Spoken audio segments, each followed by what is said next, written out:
قرآن مجید میں زکوٰۃ دینے کے 7 مصرف ذکر کیے گئے ہیں۔ ایک فقیر، مسکین، عامل، رقاب، غارم، فی سبیل اللہ اور ابن السبیل۔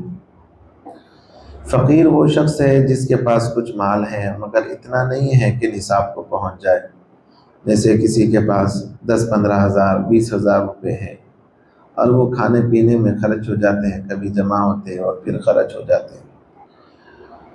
مسکین وہ شخص ہے جس کے پاس کچھ نہ ہو، یہاں تک کہ وہ کھانے اور بدن چھپانے کے لیے بھی لوگوں سے سوال کا محتاج ہو۔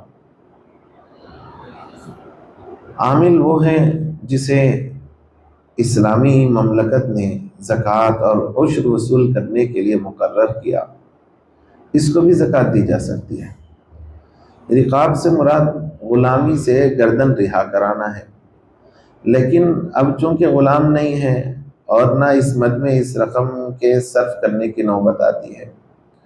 ہاں، لیکن علماء نے بیان فرمایا ہے کہ بہت سے ایسے لوگ جو جیلوں کے اندر محبوس ہیں، قید ہیں اور تقریباً 10 سال 20 سال، کوئی تو 30 سال سے قید ہے اور ان کی رہائی کی کوئی شکل نہیں ہے، بعض تو اس میں بے قصور بھی ہے۔ تو ایسی صورت میں اگر ان کی پیروی کرنے کے لیے کسی کو کھڑا کر رہے ہیں اور خرچ کر رہے ہیں ان کے واسطے، تو خرچ کرنا ان کے لیے بھی جائز ہے۔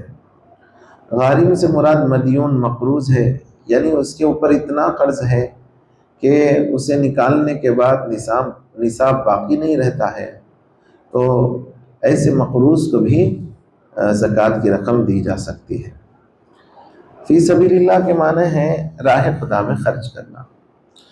اس کی چند صورتیں ہیں، مثلاً کوئی شخص محتاج ہے کہ جہاد میں جانا چاہتا ہے، اس کے پاس رقم نہیں ہے تو اس کو زکوٰۃ دے سکتے ہیں۔ اور ابن السبیل سے مراد مسافر ہے۔ مسافر کے پاس اگر مال ختم ہو جاتا ہے تو اس کو بھی زکوٰۃ کی رقم دی جا سکتی ہے، اگرچہ اس کے پاس اس کے اپنے وطن میں مال موجود ہے، لیکن وطن سے مال منگوانے کی کوئی صورت نہیں ہے، اب اس کی ضرورت بھی ہے، تو ایسی صورت میں اس کی ضرورت کے پورا کرنے کے لیے زکوٰۃ کی رقم دے سکتے۔ موجودہ زمانے میں ترجیحی 2 صورتیں ہیں۔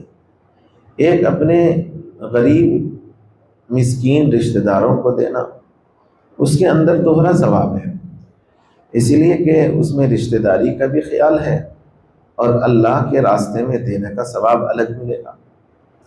اور دوسری ترجیحی صورت مدارس وغیرہ کو دینا، اس لیے کہ اس میں علم دین کی اشاعت کا بھی ثواب ملے گا اور پھر اللہ کے راستے میں خرچ کرنے کا بھی ثواب ملے گا۔